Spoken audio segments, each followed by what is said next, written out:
Hey guys, welcome back to today's video. Today is Thursday, November 25th, 2021, and today we're going to be talking about these new polls from Fabrizio Lee and Associates in Wisconsin, Pennsylvania, Michigan, Georgia, and Arizona pertaining to swing state matchups between Donald Trump and Joe Biden in the 2024 presidential election.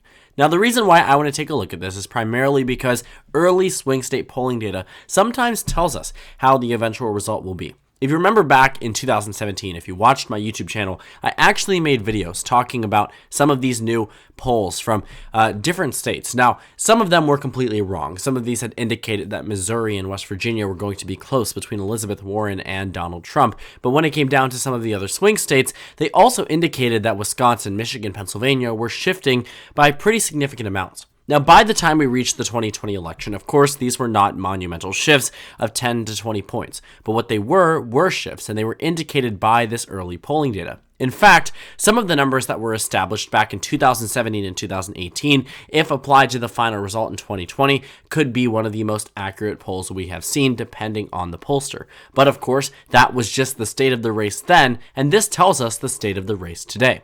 Now, I'm not going to disregard the fact that Fabrizio Lee and Associates has some type of right-wing bias. When you take a look at the way that the pollsters go about their methodology and pretty much the way that they have leaned in the past, you know that these are right-leaning pollsters, and they do benefit the Republican Party.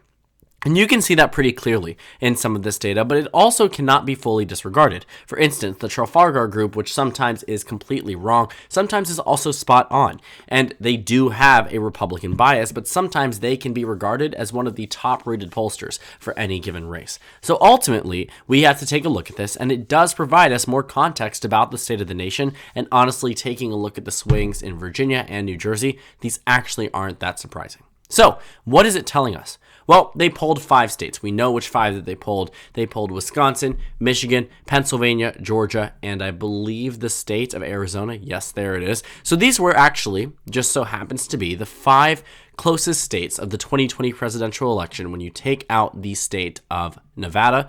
I believe that the rest of the states were decided by this margin. So the narrowest state of the 2020 election was the state of Georgia. Then it was Arizona. And then it was, I believe, Wisconsin, Pennsylvania, Nevada, then Michigan, but beyond that, or North Carolina, but Biden states, closest Biden states, and they were polled for a reason. Now, in these new numbers, what do you take away from it? Well, the leads are pretty significant for the former president here. You can see in the state of Georgia, that's where the narrowest lead comes in, and that actually makes a bit of sense. If it's the area in which Joe Biden was able to flip more recently, and it's had a left-leaning trend, chances are it's a bit more Democratic now than it was before, but it just takes the right amount of energy and excitement to get it there. So, in this recent number, it says Georgia goes red by 3 points. Arguably not so bad, considering some of the other shifts we've seen across the nation. Moving to the state of Pennsylvania, it says Trump takes a lead there by a margin of 6 points, putting it in the likely column. The rest of these states will also be in the likely column as well. Then you have the next one in line is Arizona, Wisconsin, and Michigan. Now, I have some reservations about some of these numbers. I don't fully trust them, and I think, again, we have to acknowledge that this is a right-leaning pollster, and in most cases, they will show the Republicans with the upper hand. We can actually take a look at the historical context of this pollster in general, but my concern with it isn't necessarily its historical accuracy, even though that is a moment of concern or a point of concern for this. My major concern are some of these margins here. But, again, I am not one who can single-handedly invalidate a pollster after they spent money and effort into getting these numbers, and truly, no political party benefits by lying to their voters about the margins, especially if Republicans are focused on enticing turnout. Nobody benefits on the Republican side by them believing they're up 12 points in a state they lost by 3 in the 2020 election. But that's besides the point. Let's take a look. Pennsylvania could make sense. It is entirely possible that Biden would be down 6 points across the state, especially since Joe Biden's approval rating is at -10 nationwide. So arguably, that would make sense. Georgia also could make sense. Again, it's a state, unlike the Rust Belt, similar to Arizona, with a leftward trend that means as the population rises and as years go on, the state only gets bluer. So for the margin to be narrower than Wisconsin and Michigan and Pennsylvania makes a bit of sense. But Arizona also strikes as a very big surprise, because for Pennsylvania to be more blue than Arizona really doesn't make any sense. The voters here actually have pushed back on the agenda here put forth by the Trump Republicans. For instance, the recount upon recount upon recount in Maricopa County, or the audit that has lasted through August and September of 2021 following the 2020 election. They're pushing back on many of these potential Republican nominees in these general election polls for 2022, even if they may be unhappy with President Biden. But for the Rust Belt, these are not states that have a leftward trend. If anything, they have a rightward trend, and we've seen that in more of the elections as we've gone through the 2020 election cycle and other election cycles. Specifically in these states, it doesn't make sense for Biden to be up, Biden to be down the largest margin in Michigan when he won the state by the largest margin out of the three in 2020. It doesn't really make sense to me to see Michigan at a double margin for Donald Trump compared to Pennsylvania. That really just does not make sense. Even in 2016, when Donald Trump won the presidential election, the margins went Michigan being the closest, then Pennsylvania, then Wisconsin. For Wisconsin to also be around the middle doesn't really make sense to me as well. But again, I am not trying to invalidate their numbers. Rather, these are my concerns with them. But we will still approach them as valid, because I do think it's important to assess all data, even if they may have some type of left-leaning or right-leaning bias, because at the end of the day, they will always be added into the overall averages and deserve a bit of recognition. And even if they are right-leaning, keep in mind it's very hard to skew to a 12-point margin of victory for Donald Trump. To find something like that means there is anti-Biden sentiment. Whether they're expanding upon that or polling a region that is a bit more conservative, to find a margin that's 12 points is to say that the margin actually might be 6, 7, 8 points, but they were able to make it more pro-Republican than it actually was. But at the end of the day, I do think that all of these numbers indicate a larger shift that we have seen nationwide. And you can see this in the presidential election versus 2021 data, specifically in Virginia. Joe Biden won the state of Virginia by a margin of 10% back in the 2020 election. Largest margin we have seen for a Democrat since 1944. Fast forward a year later, Glenn Youngkin, the Republican, the underdog for the majority of the race, comes back from behind and wins by a margin of 2 percentage points. Ultimately, the shift here is 12 points. Now, considering that Biden was up by around 7 points on Election Day in 2020, winning by 10 in Virginia, today, or at least at the time of the election, he was down about 7 points as well. Now that's about a 14-point shift relative to where it was before. And looking at this margin here, it is a little bit under a 14-point margin. But the point is that it reflected what we saw on the national average, and it wasn't just in Virginia. On the same night of the election, New Jersey also had one in which Joe Biden won the state by a margin of 16 points.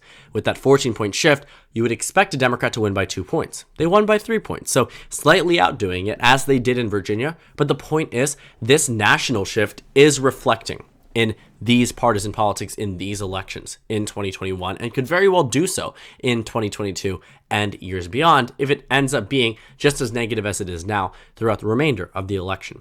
And again, these could be wrong numbers, but the shifts sort of add up. In fact, they might indicate that the races are a bit less pro-Trump, a little bit more pro-Trump than we actually might expect. And a major point of interest, too, is that these 5 states flipping would ultimately give Donald Trump the victory on the electoral map if he was to run for re-election. Let's go ahead and characterize all of the states and districts that Donald Trump won in the 2020 election. By the time we even reach the northeastern region, you see that Donald Trump already surpasses the 270 electoral votes needed in order to win the presidency. This puts him back at 306. Effectively, he gets the 2016 coalition back, and this time by much larger margins. This also threatens Joe Biden's stake in states such as Nevada that were decided by lesser margins than Michigan, which has shown a pretty significant shift.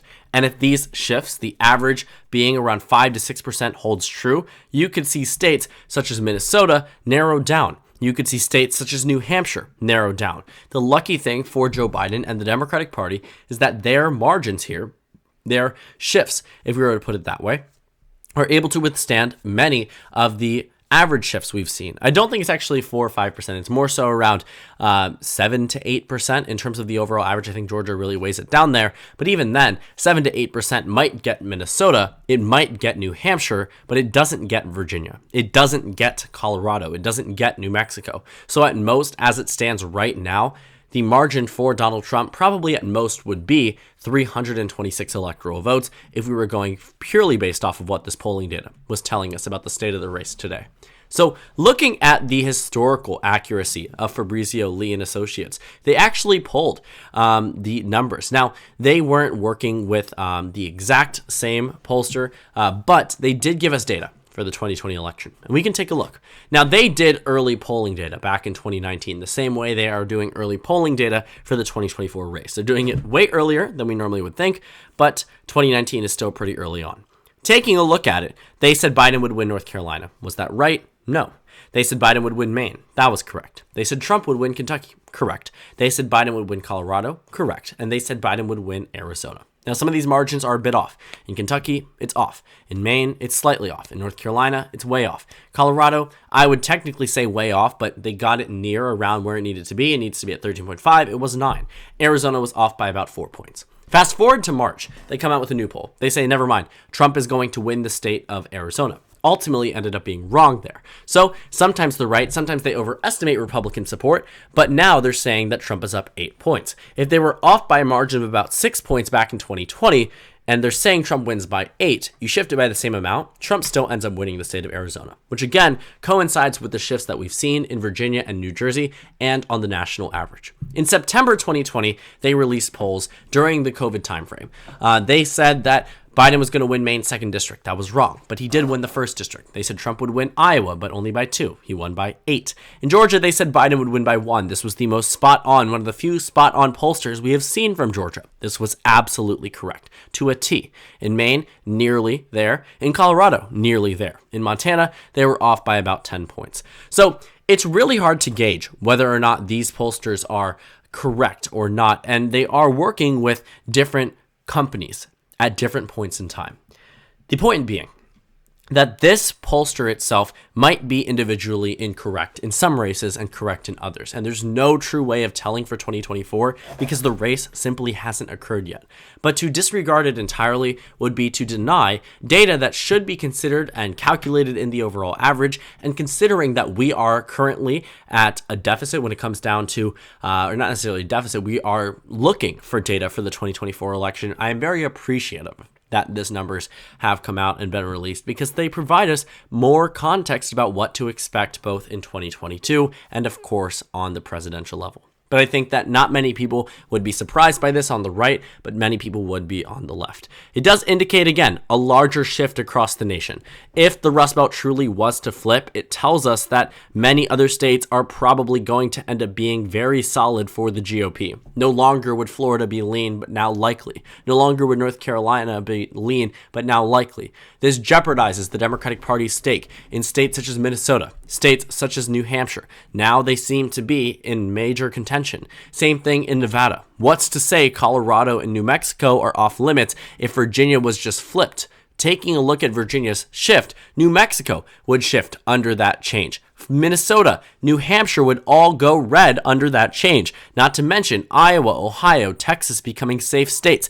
Nebraska's 2nd congressional district would flip. Maine at large would flip. You would see monumental changes around the nation if these shifts end up being true, with Virginia and New Jersey as the example. The polling data here doesn't show as a shift as aggressive as the one we've seen from from New Jersey and Virginia, but it does tell us a very good amount of support here for Joe Biden has certainly been lost, and a lot of it has been reallocated to President Trump. Because President Biden and President Trump very well could face off against each other in 2024, and honestly, I would not be surprised. You typically don't see rerun presidential candidates, but President Trump has involved himself and remains involved in electoral politics for a reason. When he promised to voters that we would never see him again if he lost the election, I think that it was just very naive for many people to believe that to be true. Donald Trump wants to remain the face of the Republican Party, and right now he's doing it efficiently. He can take a claim and a stake on Glenn Youngkin's victory. in the state of Virginia. And following 2022, I think that these anti-Trump Republicans should be terrified about what the results might be. In fact, they might benefit more if Democrats do better. And I say that as a means of saying that in 2022, if Donald Trump still remains the face of the Republican Party and he's actively campaigning for these GOP candidates and they win, even if it isn't his cause, even if he's not the reason they won, he will take credit for it. And he will be pushed up, propped up into the 2024 candidacy for the GOP, into that nomination spot, and potentially even into the White House. And as these polls might suggest, voters simply don't care about Donald Trump's baggage in the past as much as they did previously. And considering that Joe Biden continues to fall out of favor within the American public, it makes it very difficult for him to win under a previously strong coalition and makes 2024 look a lot better for Republicans, especially with data like this coming out.